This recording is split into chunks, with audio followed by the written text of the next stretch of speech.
Assalamualaikum warahmatullahi wabarakatuh. Kali ini saya akan berbagi tentang bagaimana cara menganalisis butir soal untuk mencari tahu tingkat kesukaran atau derajat kesukaran atau indeks kesukaran dan daya beda. Jadi soal itu selain dicari validitasnya dan selain dicari reliabilitasnya juga harus dianalisis tingkat kesukaran dan daya bedanya. Nah, kita pelajari dulu apa itu tingkat kesukaran dan apa itu daya beda, ya. Indeks atau derajat atau tingkat kesukaran atau bahasa Inggrisnya difficulty index. Jadi, suatu tes tidak boleh terlalu mudah dan juga tidak boleh terlalu sukar, ya. Sebuah item yang terlalu mudah sehingga dapat dijawab dengan benar oleh semua siswa bukanlah item soal yang baik, ya. Terlalu mudah jadi nggak bagus. Begitu pula sebaliknya, item yang terlalu sukar sehingga tidak dapat dijawab oleh semua siswa juga bukan item soal yang baik. Jadi item yang baik adalah item soal yang mempunyai derajat kesukaran tertentu. Ya, contoh kasusnya, seorang guru SD di sebuah galaksi memiliki 12 butir soal.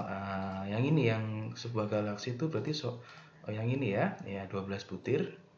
Yang siswanya Thanos, Tony Stark, dan seterusnya. Yang ini nanti Anda pakai data yang ini lagi, yang kemarin di validitas. Guru tersebut membuat sebuah prediksi, ya, memprediksi tingkat kesukaran soal seperti tertera pada tabel berikut. Jadi, guru sudah membuat 12 soal. Dari 12 soal tersebut, guru memprediksi nih, soal 1 sampai 2 mudah soalnya. Tingkat kesukarannya ya. Nomor 3 sampai 8 itu tingkat kesukarannya sedang. Sedangkan nomor 9 sampai 12 itu sukar. Ini prediksi.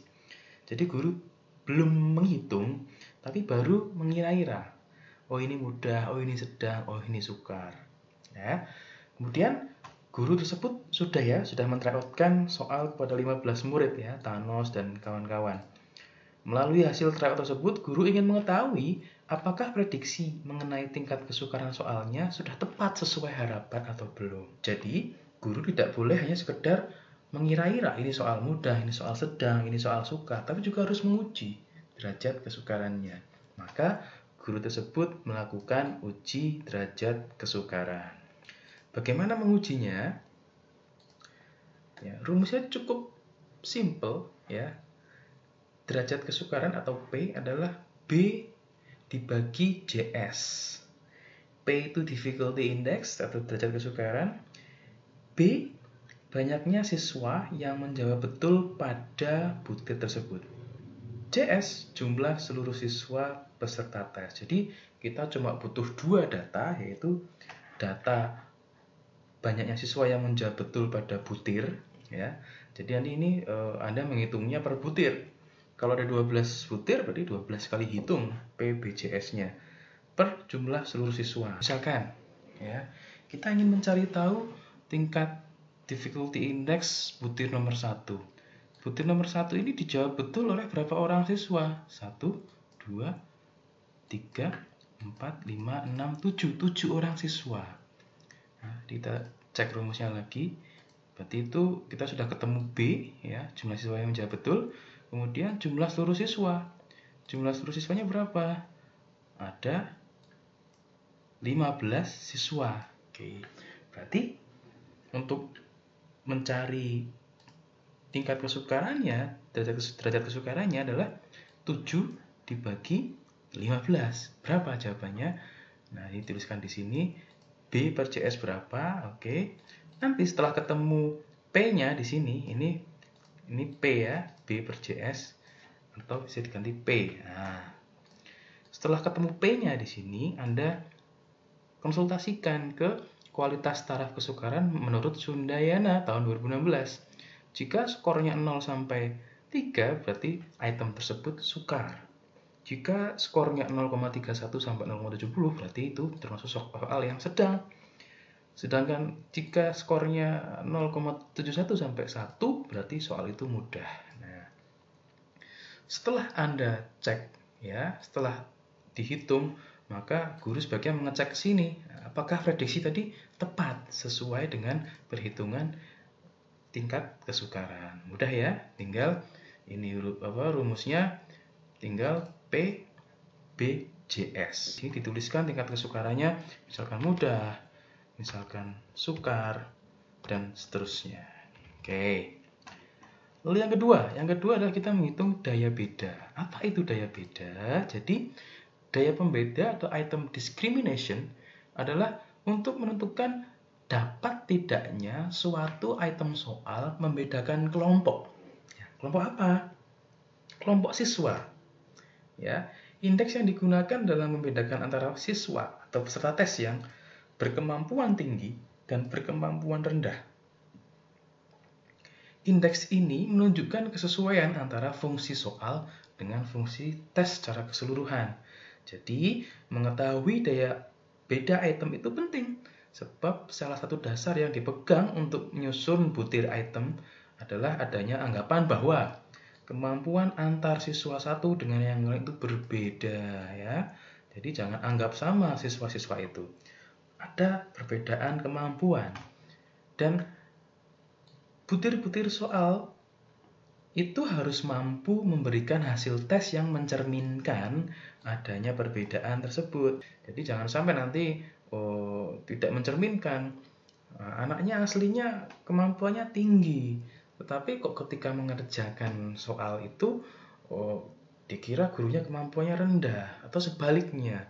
Jadi sehingga atau bahkan lebih parah lagi, guru tidak mampu membedakan mana kelompok siswa yang kemampuan rendah dan kemampuan tinggi. Guru menganggap semua kemampuannya sama.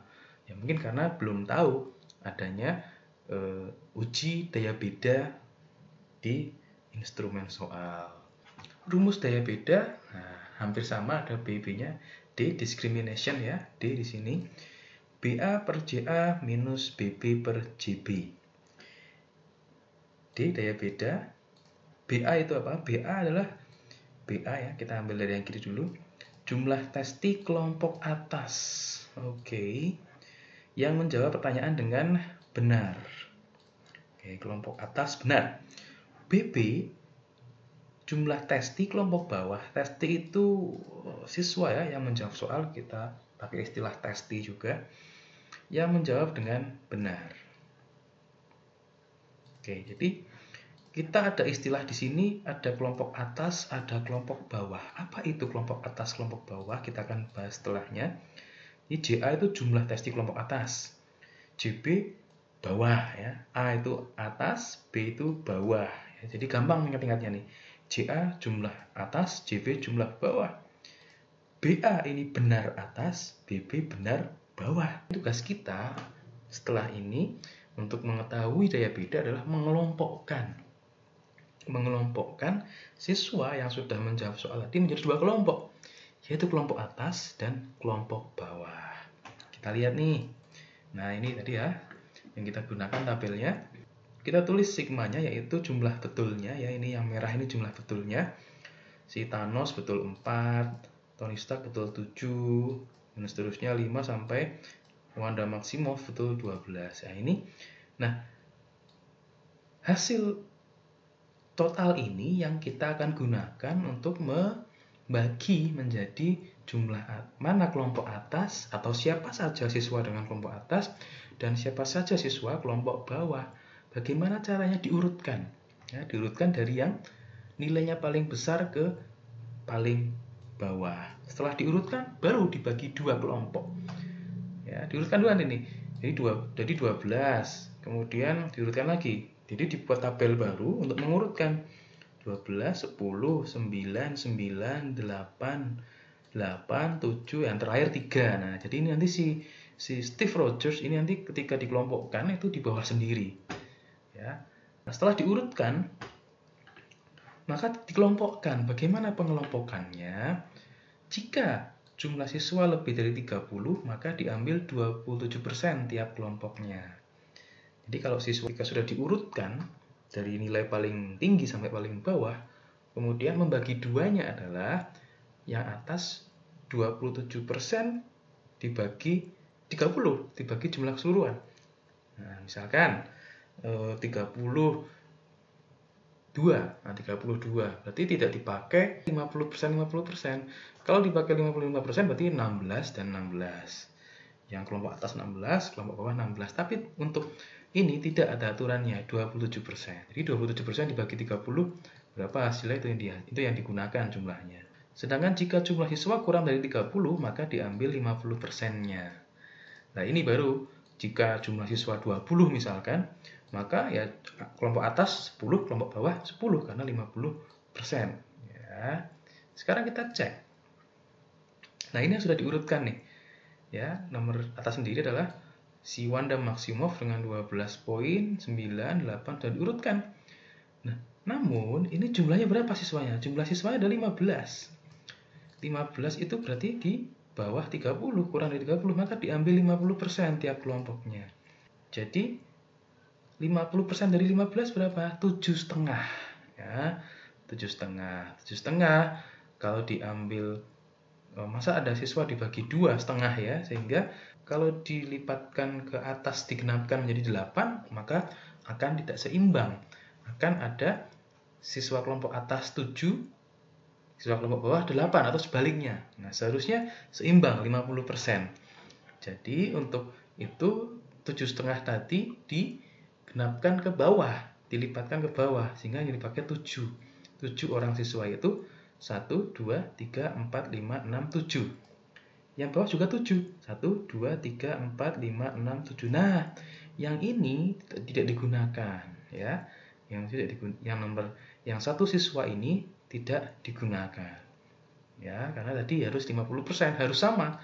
Atas dan bawah jumlahnya harus sama. Aturannya ketika siswanya di bawah 30 orang, maka harus persentasenya 50% dan 50%. Jadi tidak semua digunakan. Ya, ada yang siswa yang tidak digunakan, yang nomor 7 ini. Siapa nomor 7 itu? Natasha Romanoff, nggak digunakan. Ya. Nah, kita sudah ketemu nih. Kelompok atasnya ini, kelompok bawahnya ini.